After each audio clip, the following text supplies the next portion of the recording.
guys, I'm out here at the Grandaddy Basin enjoying a nice morning fire and some beautiful blue skies, and I wanted to give you guys a few tips on backpacking the Grandaddy Basin.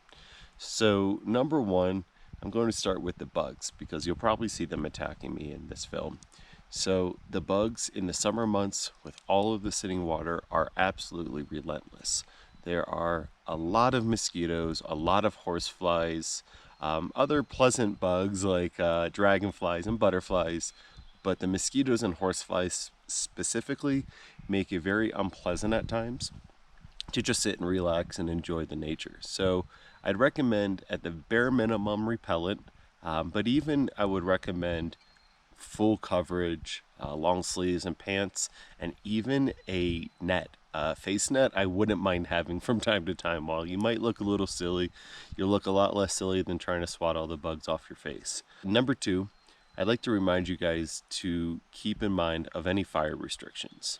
So as you can see by my dwindling smoky fire, that I'm currently not in a restricted area, but this area often is restricted entirely. And at the current time in July, there are restrictions around all of the lakes. So as you can see in this photo, all of the lakes are restricted in about a quarter-mile radius, and you cannot build a fire in this area. So if you are planning on sleeping around the major water sources, you cannot have a fire. That does make finding a camp spot a little more difficult, I know, but they are out there. So all between these highlighted regions, you could see you just need to get 200 feet off the trail and you can camp anywhere and make a fire. Number three is that this is a well-trafficked area and there are a lot of families. So while that might be good or bad for you, just keep in mind the crowd that you'll be around, and especially in the first 3 to 5 miles of the trail, you will see younger crowds.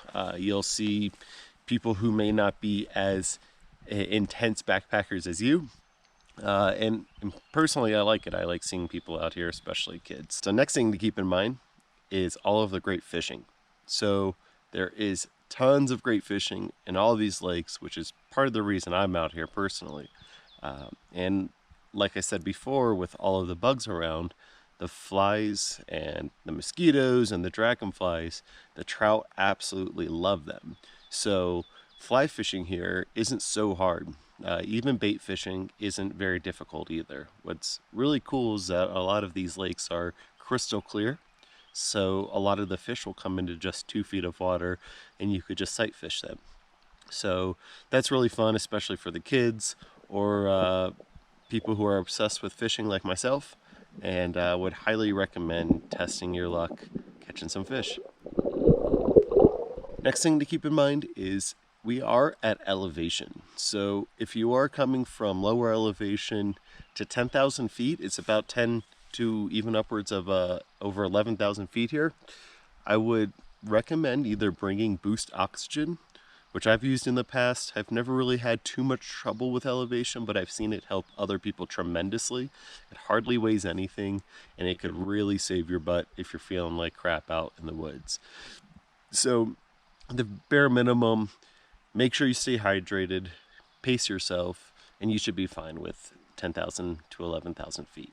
So I hope you guys have a good time. Hope you enjoy the rest of the video.